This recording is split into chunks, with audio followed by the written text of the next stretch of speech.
everybody, welcome back to my channel. If you're new, what it do? So today I wanted to share a few tips that you'll need to be successful in all of your online classes, whether that's high school or college. I don't know about y'all's hometown, but here in Houston, Texas, the coronavirus is still very much present. Guess what, bitch? Coronavirus! So with that being said, your girl will be attending the Crib University. However, if you decided to do online classes for reasons other than the virus, then just know that these tips will benefit you as well. Go ahead and like this video and subscribe to my channel for more fitness and lifestyle tips. But without further ado, let's get into it. So the first tip I have is going to be to prepare for this transition. If online school is something that is slightly new to you, or it kicked your ass when quarantine started, that means that you need to sit down and find out what works best for you. And please make sure to do this before the semester starts. I personally feel like taking online classes takes a little bit more responsibility than face-to-face, especially if your classes don't have the designated Zoom times and meetings. That means that there won't always be a teacher there to hold your hand and remind you of all your deadlines. So this brings me to my second tip, which is to get organized. I have 3 little sub-tips that are going to fall under that. The first one is going to be to save all of your syllabi and schedules, highlight all Zoom hours and primary email addresses, and then the third one will be to buy a planner. So first, let's start off with your syllabi. You need to save all of your syllabi and schedules directly onto your computer. In fact, if you want to get really tech savvy, I would say to go ahead and create a folder for each class, and then the syllabi will be the first thing that you save in all of your folders. And I recommend doing this after you've already cleaned out your laptop, anything from last semester or just stuff that's taking up space.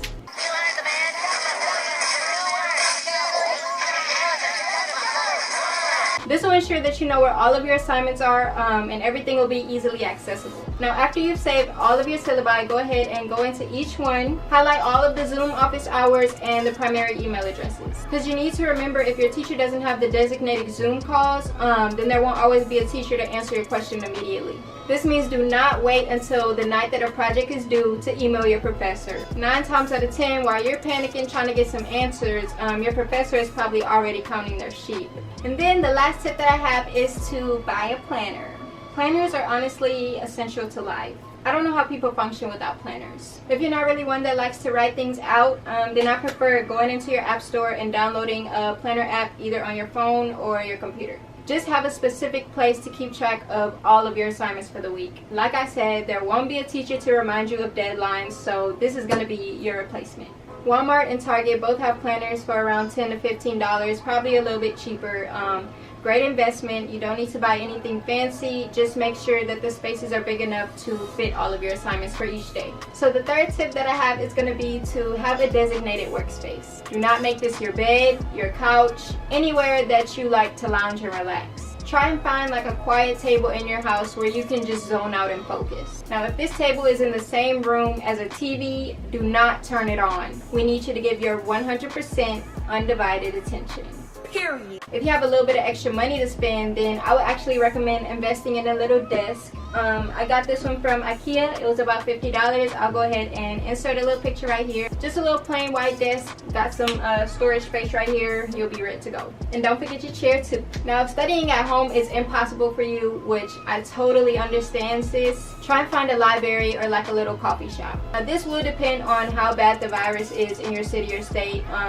If it's still pretty bad and you're not comfortable going out, then yeah, definitely find your place at home. I tend to find coffee shops a little loud, especially Starbucks. Between the blaring music, people yelling over each other, and the freezing cold temperature, I don't really find them the best place to study. On top of that, there's usually only like 2 outlets out of the whole cafe, and 9 times out of 10, they're in use. So comment down below if you know any great places to study in the Houston area. The next tip that I have is going to be handling time management. This is probably what I struggle with most during quarantine this year. And I know it's like, well, dang, we had all the time in the world. I think some of us had so much time on our hands that we just became a little lazy.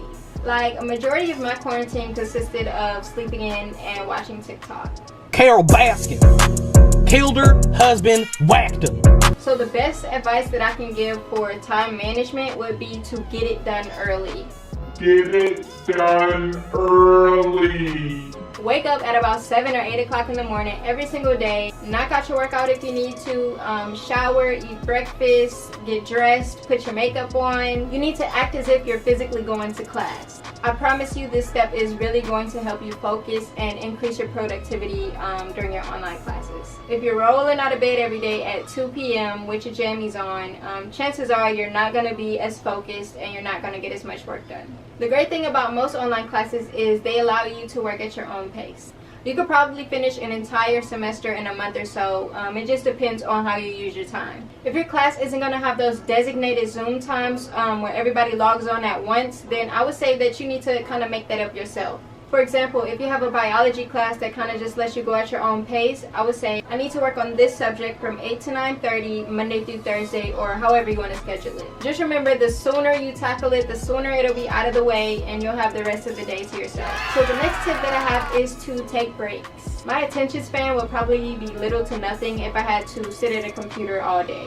It's going to be really important to take your breaks. I would say about 15 to 20 minutes per break, no longer than 20 minutes. How many breaks you take is really just going to depend on how much of a workload you have. Some examples of things you can do while taking your break would be to walk your dog, make a lunch, make snacks, get on TikTok, something to refresh your brain and remind you that you're not in prison. Make sure that you set a timer so that you don't go over your designated break time. Just remember that the longer your break is, the harder it's going to be to get back to work, so don't take too long.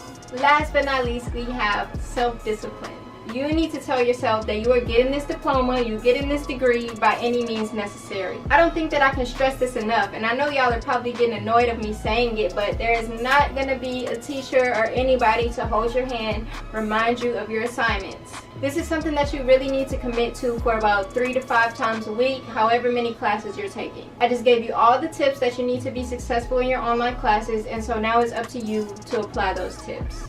Put your mind to it, put your grind to it, and you can do it. So I'm going to go back over our tips one more time. We have prepare for transition, get organized, have a designated workspace, time management, take breaks, and self-discipline. Thank you guys so much for tuning into this video. Subscribe if you haven't already, and I'll see y'all in the next banger.